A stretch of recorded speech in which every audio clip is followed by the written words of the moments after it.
Well, thank you, everybody. Welcome so much. My name is Michael Chiakos. I'm the Director of Climate Policy here at Community Environmental Council. And welcome to our new Environmental Hub. We're very excited to have this as our headquarters and a space for community events. And today, I'm introducing Representative Salud Carbajal, who represents the 24th Congressional District, which includes San Luis Obispo, Santa Barbara, and Ventura counties. And now in his fourth term, he serves on the House Armed Services, Agriculture, and Transportation and Infrastructure committees.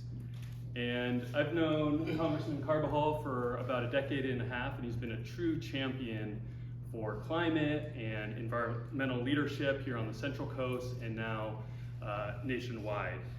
Since back in his time as a county supervisor here in Santa Barbara County, he's been a true leader for the Central Coast. So without further ado,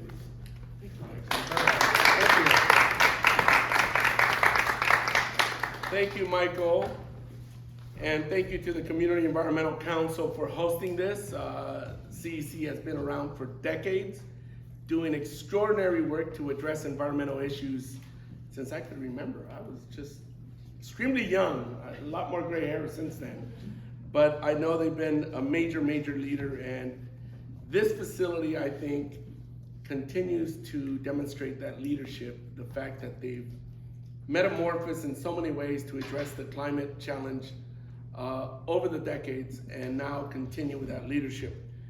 I also want to thank the board and board members and supporters, many of which are behind me and here in the room, with the Citizens Climate Lobby, and who have really demonstrated focused leadership on addressing climate change, especially with the concept and the legislation that I am going to be unveiling. And we're going to today talk about that legislation. But I will tell you, it's Citizens Climate Lobby who's been at the forefront of pushing for this legislation since I got to Congress and before. And I'm just glad to be able to pick up that torch and to continue that. Many people before me have introduced similar bills, and we've tweaked the bill over the years, and this is the latest iteration and my first time introducing this legislation moving forward.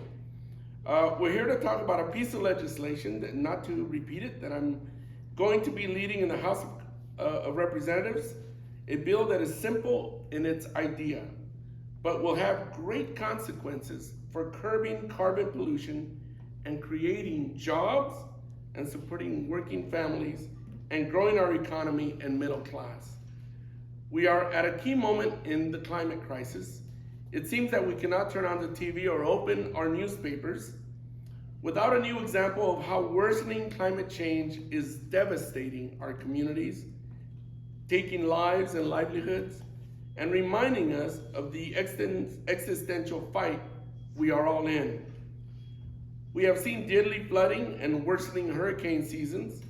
We have seen extreme heat starting sooner in the year and lasting longer and longer into the fall.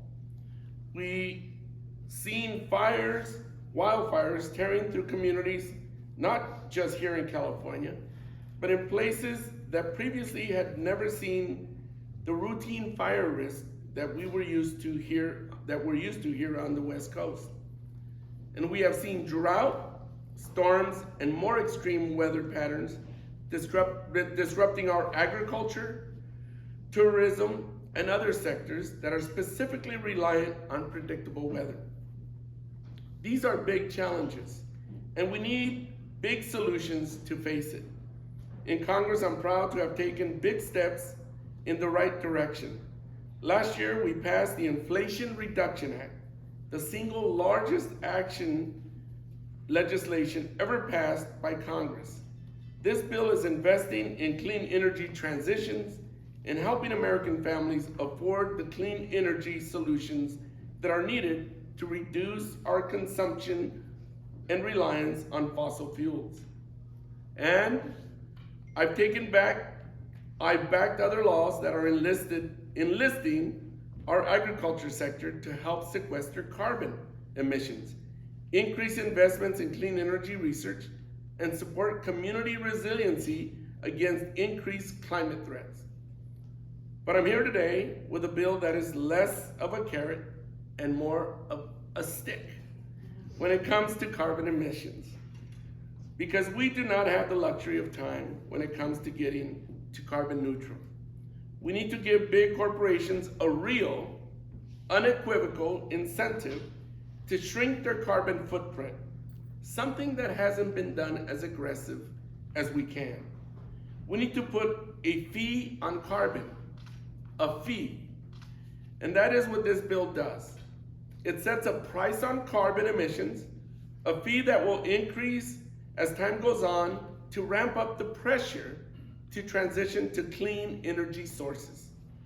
This bill will also provide rebates where carbon capture and sequestration are involved, and institute a tariff that ensures that companies that are outsourcing their production do not avoid paying this price on carbon.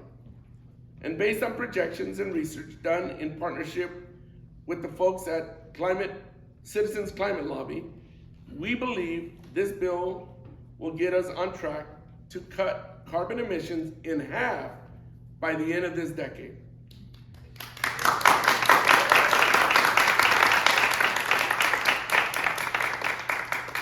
And be fully carbon neutral by 2050, allowing us to meet President Biden's climate goals and slow the worsening climate crisis. But we know what the standard concern is when it comes to levying such a fee on emissions. What will this do for our cost of living? We know that this approach could lead to corporations trying to pass on the cost of this energy transition off on you, the American family and consumer. But that brings us to the beautiful simplicity of this bill. When these companies are paying that carbon fee, that money will not be treated as a tax. We are not collecting it for the government coffers or to fund the budget. We are going to give that money directly back to you, the citizens of this country, in the form of a monthly dividend. That's right. We would turn around and provide monthly payments directly to families, in particular families with children who are going to be on the front lines of the climate crisis, even more than some of us are. A family of four would see just under $800 in the first year of the dividend, helping cover energy bills and other essentials that may see their pricing impacted by the carbon fee. And as the carbon fee rises with time, so too would the dividend, putting money directly in the pockets of any American with a Social Security number or taxpayer number, identification number. So what we can accomplish is this: requiring companies to phase out dirty fossil fuels and putting money directly into communities that can use that money to invest in our local economies, create jobs, especially jobs in clean energy sectors, which will be in a higher demand. And in the end, we save lives from lowering that emission curve and cleaning up our air. This week, I am looking forward to picking up the torch on this groundbreaking bill and officially introducing the Energy Innovation and Carbon Dividend Act with the support of these advocates here today. Yes.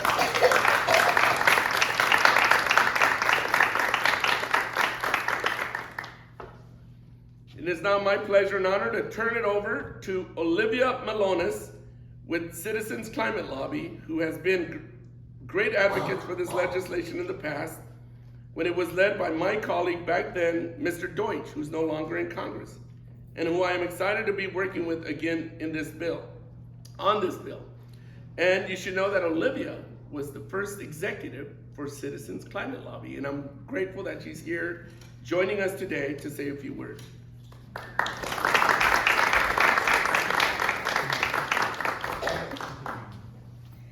Thank you, Representative Carbajal, and to the Community Environmental Council Hub for hosting today. I'm Olivia Melones, and I'm a member of the executive team at Citizens Climate Lobby. And as the representative said, I'm also one of the longest serving staff members, which means I got to work closely with our founder, Marshall Saunders. the inception of our organization. His vision for Citizens Climate Lobby was for regular people to meet with their elected officials and ask them for climate action in a polite and persistent way. Our volunteers have been doing just that, and those polite, persistent meetings have led up to making today so special. Today, Representative Carbajal is stepping up to take big, bold action on climate change that our grassroots advocates in his district and around the country are so glad to see. We are thrilled with the climate provisions in the Inflation Reduction Act last year, which Representative Carbajal also supported. The IRA has unleashed billions of dollars in investment, leading to thousands of clean energy jobs. So encouraging, and yet there's still more to be done. Because this year, Americans have felt the impacts of climate change more than ever. This year, the rest of the country came to appreciate the gravity of what we Californians have lived through for years now. Wildfire smoke driving us indoors, hazy orange skies as backdrop to many of our days, and sometimes the blaze actually tearing through communities and claiming lives. It's clear that more action is needed and fast. Polluters can no longer be allowed to use our air as a trash can, freely emitting carbon pollution and warming our world. In fact, polluters should pay. With a carbon fee and dividend policy, like Representative Carvajal's, polluters will pay for every ton of carbon pollution they put in our atmosphere.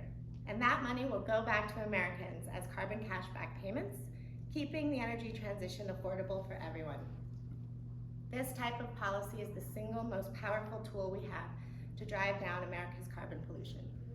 It's critical to hitting our climate targets, and it's exactly what grassroots advocates like our volunteers have been asking Congress to do. So today I thank you, Representative Carbajal, for your leadership in introducing this important legislation.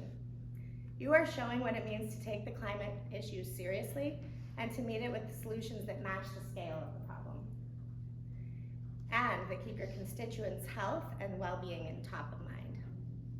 I also want to thank our CCL volunteers here in Santa Barbara who came here today, and for all those polite, persistent meetings that you had over the years with your lawmakers. Today, we can and will continue to grow support for this critical policy and eventually ensure a healthy climate for ourselves, our loved ones, and future generations. Thank you. Thank you, Olivia. Before I introduce the next speaker, let me just say that 12 of the largest economies in the world already have some type of carbon program like the one we're touching on with this legislation. 12 of the largest economies.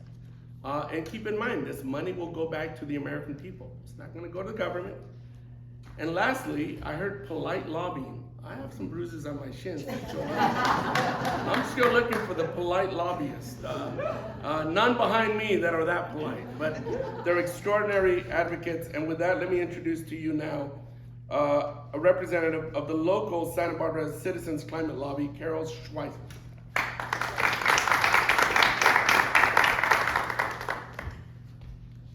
Thank you. I'm Carol Schweitzer, representing Congressman Carvajal's constituents in the Citizens Climate Lobby. We call it CCL. Several of us are here today. You can see them behind me. We're here to celebrate Congressman Carvajal's introduction of this important legislation, the Energy Innovation and Carbon Dividend Act. The Santa Barbara chapter of CCL was formed in 2013, and our goal since that time has been to build the political will for climate policy to protect and heal the climate. In connection with and supported by the national CCL organization, and alongside chapters in congressional and senatorial districts across the country, we have written op-eds and letters to the editor, tabled, held public meetings, made presentations, collected endorsements, and worked with our member of Congress. It's been our privilege to work with Congressman Salud Carbajal since his taking office in 2017. Our member of Congress has been willing to meet with us again and again to teach us and to learn from us, and to partner with us in contributing to climate solutions. Representative Carbajal and his staff, Legislative Director Joanna Montiel and District Senior Representative Wendy Mota, And Erica Reyes is here today, and many others have been unfailingly approachable, responsive, courteous, and knowledgeable. The openness and orientation to service we have experienced reflects the values of the Congressman. Representative Carbajal shares with CCL the ethic of finding common ground and working with people regardless of party politics to get the job done. With our member of Congress, it's about the well-being of all the people, and his determination to protect and heal the climate arises out of that. For his wisdom, his belief in democracy, his dedication to the health and prosperity of all, for his determination to protect a healthy climate for all living things, and especially for his introduction of the Energy Innovation and Carbon Dividend Act, we celebrate and thank him today.